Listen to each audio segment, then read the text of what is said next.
2022, année de la dernière chance, ou encore une de plus, où le changement climatique, la perte de biodiversité, l'épuisement des ressources naturelles, les pollutions multiples et protéiformes et autres menaces environnementales continuent de progresser. Qu'a-t-on donc fait pendant toutes ces années où l'on n'a pas cessé de nous alerter ?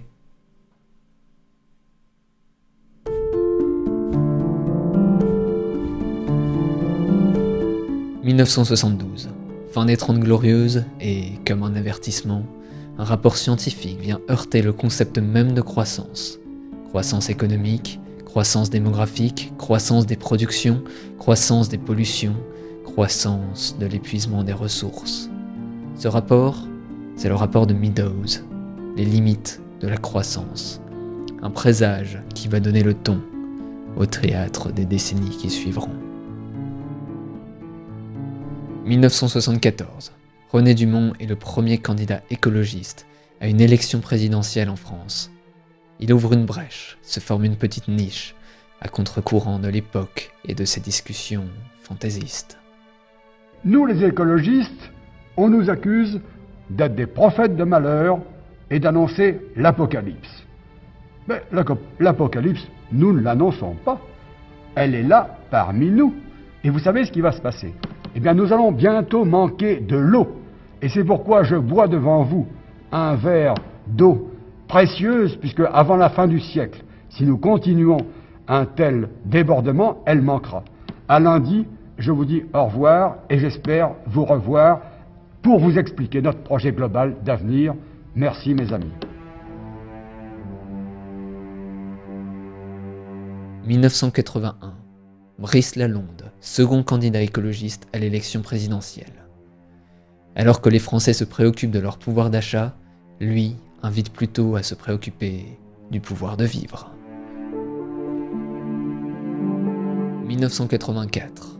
Les figures écologistes françaises décident de former un parti, le Parti des Verts. Indépendants et seuls défenseurs de l'environnement, leur présence politique n'est plus simplement celle d'un mouvement passager. Elle devient une nécessité. 1985. Un premier problème environnemental global vient heurter la planète.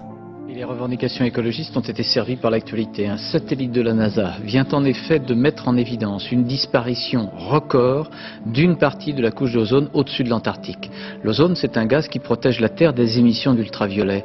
La diminution de cette couche d'ozone est un danger. Elle explique aussi les variations climatiques, comme le décrit maintenant Sébastien. 1988. C'est au tour du changement climatique d'alerter la communauté internationale. L'ONU pose la première grande pierre à l'édifice. C'est la formation du GIEC, groupe d'experts intergouvernemental sur l'évolution du climat. La science s'invite pour de bon dans l'arène politique. La même année, Antoine Wechter, troisième candidat écologiste à l'élection présidentielle, pose lui les fondements de l'écologie politique. Est-ce que les autres candidats prennent en compte cette crise écologique et cette crise sociale ? L'écologie est fondamentalement politique, c'est-à-dire qu'elle exige que nous fassions des choix. Le résultat de l'élection présidentielle sera déterminant pour l'avenir d'une écologie indépendante de la droite et de la gauche. 1992. Référendum sur le traité de Maastricht. Les Français sont appelés à se prononcer sur la formation de l'Union européenne. Les écologistes sont partagés. Elle, Dominique Voynet, défend le non. Lui, Yves Cochet, plaide pour le oui. Dominique Voynet et Yves Cochet sont d'accord sur l'essentiel. Ils sont européens, ils déplorent tous les deux les insuffisances du traité. Donc si je dis oui à l'Europe, c'est pas parce que c'est celle que je souhaite, mais c'est parce que je dis non à celle que je redoute. Nous savons que le oui des uns n'est pas une résignation à l'Europe libérale et que le non des autres n'est pas une résignation à une Europe nationaliste et construite sur les nations, sur les États.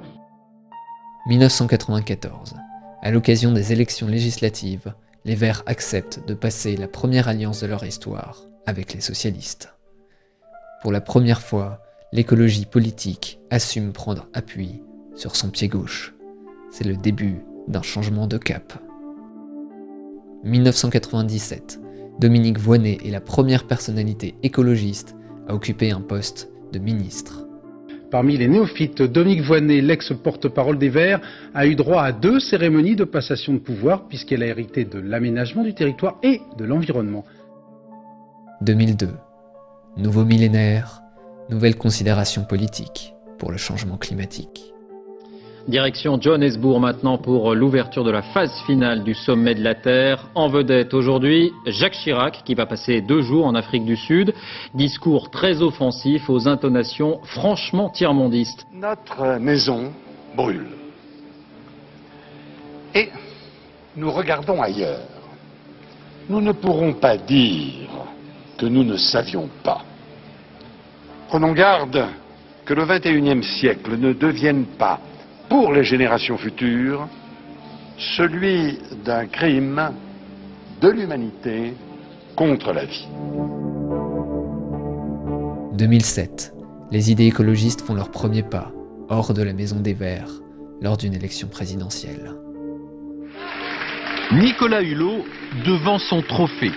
Les 10 signatures des candidats à la présidentielle qui ont approuvé son pacte écologique. L'ex-possible candidat a organisé aujourd'hui un grand oral aux allures de show télévisé. Le développement durable n'est pas un slogan électoral. Il est un projet alternatif de civilisation. Il ne suffit pas que vous demandiez pour obtenir. Il ne suffit pas que vous disiez pour convaincre. C'est un dialogue. D'autres, persuadés de leur légitimité, doutent de la conversion opportune de certains de leurs rivaux. Tous candidats, tous écolos, comme si désormais seule la pression médiatique pouvait influer sur les priorités politiques. 2010, après une alliance écologiste victorieuse pour les élections européennes, le Parti des Verts fait tomber les murs pour se reconstruire. C'est la formation d'un nouveau parti qui se veut plus rassembleur. Il s'appelle Europe Écologie, les Verts. 2013, Delphine Batho, alors ministre de l'écologie, s'offusque devant le manque de considération des enjeux écologiques, et elle en paye le prix. Un couac de trop pour le président français. François Hollande a mis fin ce mardi aux fonctions de la ministre de l'écologie. Delphine Batho avait qualifié publiquement le budget 2014 de mauvais, sachant que son ministère allait être amputé de 7%. 2015.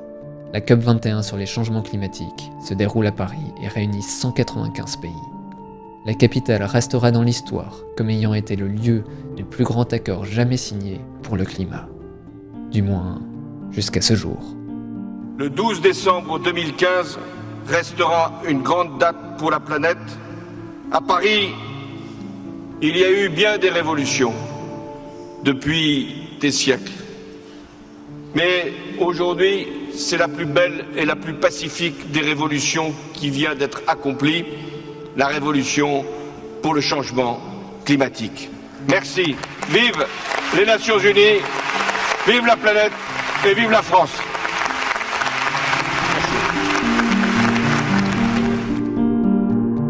« 2017. Malgré l'attention croissante accordée au changement climatique, l'écologie reste en arrière-plan de l'élection présidentielle. Elle est le sujet oublié des discussions, notamment absent lors du débat du second tour. Vous vous présentez à l'élection présidentielle. Mais je l'ai, madame. Même pas mais madame, un programme je l'ai constitué. Mais je ne tombe sérieux, pas comme vous dans cohérent. le piège.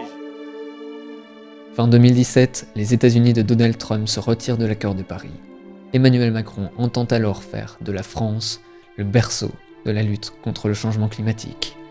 Climate change is one of the major issues of our time. It is not the future we want for our world.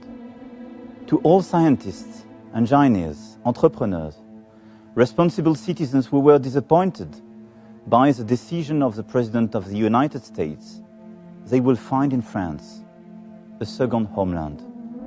To work together on concrete solutions, France will not give up the fight. I call on you to remain confident. We all share the same responsibility. Make our planet great again. Thank you. 2018. Un an après l'arrivée d'Emmanuel Macron au pouvoir, c'est le début du bras de fer politique entre catastrophes écologiques à venir et petits pas pour tenter d'y remédier. En vain. Je ne veux plus me mentir. Je ne veux pas donner l'illusion que ma présence au gouvernement signifie qu'on est à la hauteur sur ces enjeux-là. Et donc je prends la décision de quitter le gouvernement. Aujourd'hui. Vous êtes sérieux là ? Oui, je suis sérieux. Sur un enjeu aussi important, je me surprends tous les jours à me résigner, tous les jours à m'accommoder des petits pas. C'est l'ensemble de la société, et je peux m'y mettre également, qui portons nos contradictions. Si je repars pour un an, nous aurons quelques avancées, mais ça ne changera pas l'issue. Une marche maintenant pour le climat qui est organisée aujourd'hui à Paris. Le cortège s'élancera à partir de 14h depuis le parvis de l'Hôtel de Ville pour rejoindre la place de la République. À l'origine de cet événement, un jeune Parisien, Maxime Lelong, qui s'est décidé après la démission de Nicolas Hulot. Il a créé un événement sur Facebook qui s'est vite propagé. Près de 30 000 personnes ont indiqué sur Internet vouloir y participer.